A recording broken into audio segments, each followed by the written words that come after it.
This is the dark and twisted story of how the private equity empire built by the late owner of the San Diego Padres, Pete Seidler, drove a small business owner into a forced abortion, allegedly. Meet Tiffany Cianci, the former owner of The Little Gym, which is a kids gymnastics franchise that teaches kids different skills through movement. Now, back a few years ago, The Little Gym was acquired by a company called Unleash Brands, which also owns a lot of other related businesses targeting children. Places like Urban Air Adventure Park, Sylvan Learning, Water Wings, and a bunch of others. And Unleash Brands is owned by Seidler Private Equity, a multi-billion-dollar private equity firm which was co-founded by the late Pete Seidler, who owned the San Diego Padres.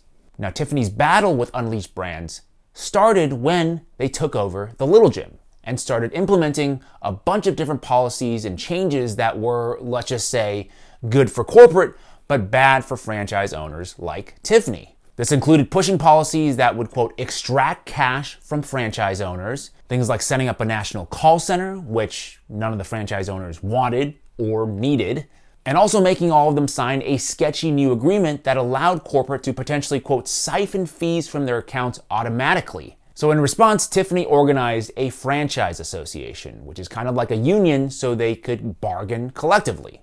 But the very next day, Unleash terminated her contract. According to them, they said they were terminating her franchise for being, quote, habitually late in paying fees and royalties, with the company claiming that she was between 90 and 151 days late on at least 6 separate occasions. Cianci, on the other hand, said that she had been paying on time, but Unleash hadn't been cashing her checks. Nonetheless, Tiffany said, okay, I will rebrand my business so that I could still offer kids enrichment services to my small community. But a few months later, Unleash Brands unleashed their fury on her. They sued her, took her to court, and she's been fighting for her business and her life pretty much ever since. I sat down with Tiffany, and the things that she told me they have done to her are just unimaginable.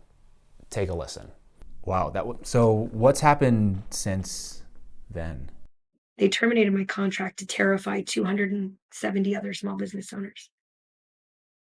When that didn't work and they continued to stand together, they needed to hurt us another way. So instead, they sent out a letter to all those small business owners from their lawyer.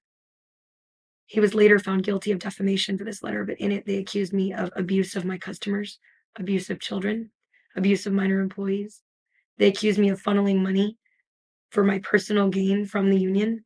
They accused me of owing tens of thousands of dollars to our corporate office, even though they never claimed in court I owed them $1 because I did not. It was found I owed them nothing ever. After that, they exploited all of my relationships that were left of all of the small business owners that were supporting me. They published press releases telling everyone what was happening to me and how much they were spending. They wanted to show that nothing is permanent and that your relationships don't matter. So they went to the landlord I had a very good relationship with, and they paid him $120,000 to kick me out of my building so that my business couldn't stay. Because I tried to rebrand and rebuild myself as something different that didn't compete with them so that my students could still be served. In the most egregious instance, there was a point in most journalists don't like to talk about this, but where I was going through a difficult pregnancy during my case. I had something called a subchorionic hematoma.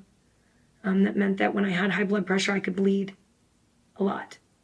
When we told them and gave them the medical records to prove it so I could get a ceasefire, they increased their filings against me. They threatened me with all of these actions if I didn't keep producing documents and keep showing up for all these cases. And then when I was put on bed rest, they issued a subpoena to force me to fly to Arizona, even though I was on a no-travel bed rest. The stress of all of that pushed me to a point where I went into early labor. And when that happened, they filed a motion to compel me to be produced bedside in labor for 18 hours of depositions, bedside in labor. And when that didn't work, they filed a motion to compel me to expedite the scheduling of an abortion against my will, against my religious beliefs. Ultimately, they did depose me while I was still having contractions, still in labor pains.